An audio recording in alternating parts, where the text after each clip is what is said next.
Hello class 9. In this video I will be teaching you an astrologer's day, and this is a chapter from your rapid book, that is Malgudi Days by Arkina Ryan. This is the book I know you all are aware of. So take out page number this is 3 from your book, and let's start with the chapter for today. Punctually at midday, he opened his bag and spread out his professional equipment, which consisted of a dozen cowrie shells, a square piece of cloth with obscure mystic marks on it, a notebook, a bundle of Palmyra writing. Okay, so what has happened? So here the writer is talking about someone who is very punctual. Okay, and he generally arrives at that very spot at midday, that is at noon, and he opens his bag and he takes out his professional equipment. So what are his professional equipments? There's dozen cowrie shells, cowrie as you know, and a square piece of cloth. Okay, and it has got all the mystic charts. What do you mean by mystic charts? Astrological charts, intuition based charts, those, and a bundle of Palmyra writing. What is Palmyra writing? There are certain manuscripts which are written on the dried palm leaves. So those things are the Palmyra writing. His forehead was resplendent with sacred ash and vermilion. So his forehead, it had sacred ash and vermilion. You must have seen these sadhus in any picture. And his eyes sparkled with sharp abnormal gleam, which was really an outcome of a continual searching looking for customers. And his eyes, it glued and it gleamed, okay, glowed, as if it was searching. Those eyes were searching for some proper customers, because that is his profession. He needs to have customers because he is actually an astrologer, but which his simple clients took to be a prophetic light and felt comforted. And the look here, the writer is talking about the look from his eyes, which gleamed to for a proper customer. This the vision or this sight, the customers used to think something prophetic, something godly. Okay. The power of his eyes was considerably enhanced by their position, placed as they were between the painted forehead and dark whiskers which streamed down his cheeks. Even a half-wit's eyes would sparkle in such a setting. So here it's talking that the writer is actually talking about his appearance, how he looks like. Here whiskers are his eyebrows and the forehead.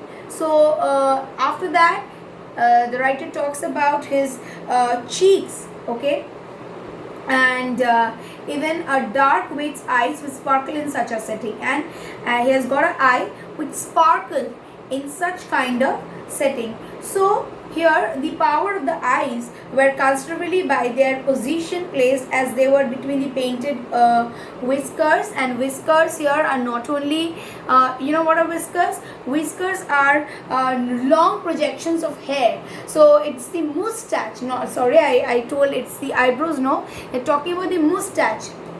Now whiskers are generally not present in any animal, it's not present in any man or any human being. It is actually present in animals, like the cats have whiskers, these things, the goof, okay. The dogs have the whiskers, and here the whiskers are the writer is talking about the mustache. So in between the forehead and the this projection of hair, that is the whiskers, there are the sparkling eyes. Okay, I said it's the eyebrows, sorry, because here it was not mentioned. So here now when it is said that it's between, which means between the mustache and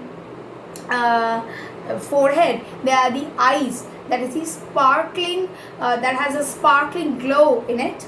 So that is what the writer is speaking about his appearance. To crown the effect, he would he wore a saffron color turban. So he used to wear a saffron color turban on his head. This color scheme never failed. People were attracted to him as bees are attracted to cosmos or dahlia stalks. He sat under the bough of a spreading tamarind tree which flanked a path running through the town hall park. So he wore a turban, and this color saffron. It's very attractive. It attracted a lot many customers, and they all got attracted to him, as if they all as if like the bees are attracted to the dahlias in the similar way. And he sat under the bough of a tamarind tree, which was on the path that ran through the town hall park. It was a remarkable place in many ways. A surging crowd was always moving up. Now, why was this place so good? Okay, because it has got a proper crowd over there, and there was a narrow road.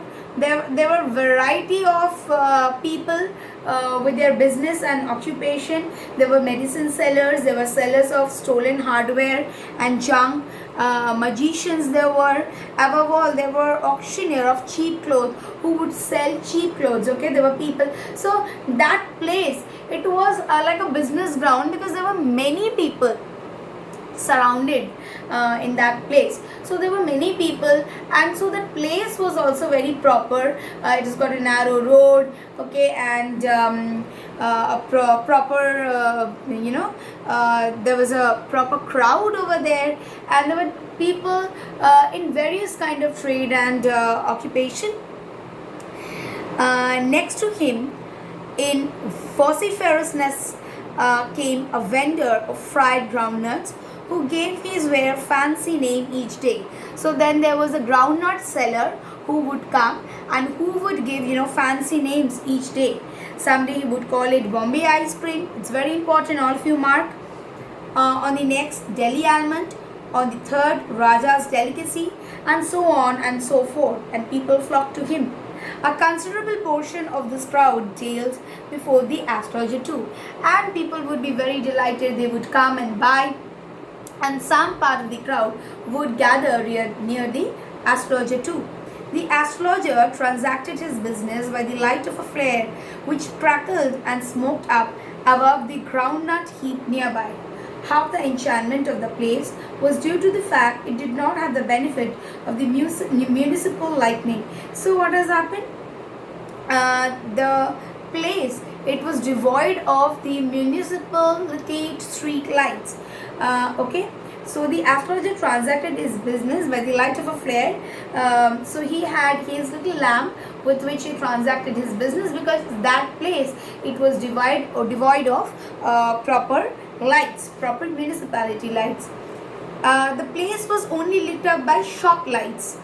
One or two had hissing gas lights. Some had naked flares stuck on poles. Some were lit up by old cycle lamps, and one or two, like the astrologers, managed without the lights of their own. So the entire place, it took actually the place lit up by the the lights that belong to the other shops, and not only that, not only shops, there were gas lights. There were also lights from the that were emitted by the cycle, and so he had his own light. This suited the astrologer very well, for a simple reason that he had not in the least intended to be an astrologer when he began his life. He knew no more of what was going to happen to others than he knew what was going to happen to him in the next minute. Now, as I have told you, the place bewildering. Bewildering means confused. You must have done it in the meaning. So it had lots of light that fell over there, crisscross of light falling from different direction. The astrologer didn't have at first the idea of becoming the astrologer. He didn't know what would happen to him himself the next very minute. How would he predict or how would he think about the predictions, or what would happen to the people after this, because he himself didn't know about himself. Okay, So what would happen to him? He himself did not know. How would he predict anything about someone else? So in my next video, I shall continue with the next of the portions of the same chapter. Kindly see the videos. Thank you.